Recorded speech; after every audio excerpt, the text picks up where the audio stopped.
এখন আমরা এই রাত্রে এসেছি সন্দেশখালী থানাতে এবং সেখানে এফআইআর দায়ের করলাম। আমরা সন্দেশখালী থানার এলাকার বিভিন্ন গ্রামের মানুষজন আমরা সম্প্রীতিকে বিশ্বাস করি এবং এই ভারতবর্ষকে আমরা সম্মান করি। এই ভারতবর্ষে রিপাবলিক চ্যানেল এবং তার সাংবাদিক ময়ূক রঞ্জন যেভাবে ভারতের সংবিধানকে লঙ্ঘিত করছে এবং ভারতীয় দণ্ডবিধির 153 এবং 295 এই ধারাকে যেভাবে লঙ্ঘিত করছে, অপমান করছে, শুধু তাই নয়, বিদ্রোহী কবি কাজী নজরুল ইসলামের হিন্দু মুসলমান কবিতা, তার যে হিন্দু মুসলমান এটাকে কিসের কুসুম এরকম বলে ক্রিটিসাইড করছে, তাকে অপমান করেছে। শুধু তাই নয়, এই ভারতবর্ষ একটা সেকুলার, একটা ধর্ম নিরপেক্ষ গণতান্ত্রিক দেশ। এই সেকুলার শব্দটা তুলে দিতে চাইছে ময়ূক রঞ্জন। কিসের ময়ূক রঞ্জন, কিসের সাংবাদিক? এটা কি ময়ূক রঞ্জনের বাবার দেশ?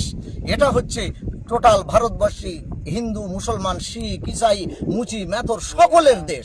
সকলে মিলে এই দেশকে যেমন স্বাধীন করেছিল, এই সম্প্রীতির ভারতবর্ষে ময়ূক রঞ্জনের মতো সাংবাদিক এবং আর বাংলা চ্যানেল চলার মতো নয়। সব সময় যে কোনো মুহূর্তে দাঙ্গা লেগে যাবে।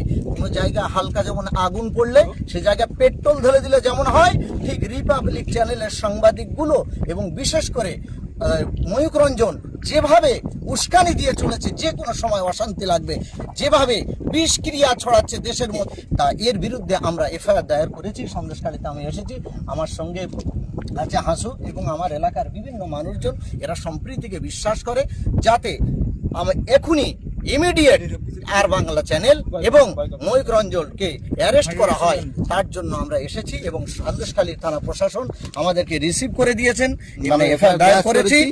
এর বিরুদ্ধে ইমিডিয়েট অ্যাকশন করতে চাই। এবং শুধু তাই না, আরেকটা কথা না বললে নয়, বলছে যারা সেকুলারে বিশ্বাস করে তারা ইমিডিয়েট বাংলা থেকে আজকে এবং কালকে ভারত থেকে বেরিয়ে যান। বলি, এই শব্দটা কোথায় থেকে ব্যাখ্যা করেছেন? দেশটা কি ওর বাপের? কিসের সম্পত্তি মনে করেছে? কি আমরা সবাই ওর অ্যারেস্ট চাই? তো চাই, একদম অ্যারেস্ট চাই। এবং প্রত্যেকটা মানুষকে অ্যারেস্ট করুন, অ্যারেস্ট করুন, অ্যারেস্ট করুন, অ্যারেস্ট করুন। চ্যানেল বয়কট করা উচিত। হ্যাঁ, শুধু সারা বাংলা জুড়ে একটা আবেদন থাকবে, সারা বাংলা জুড়ে রিপাবলিক চ্যানেলকে সবাই বয়কট করুন। ঠিক আছে, আমরা এই দাবি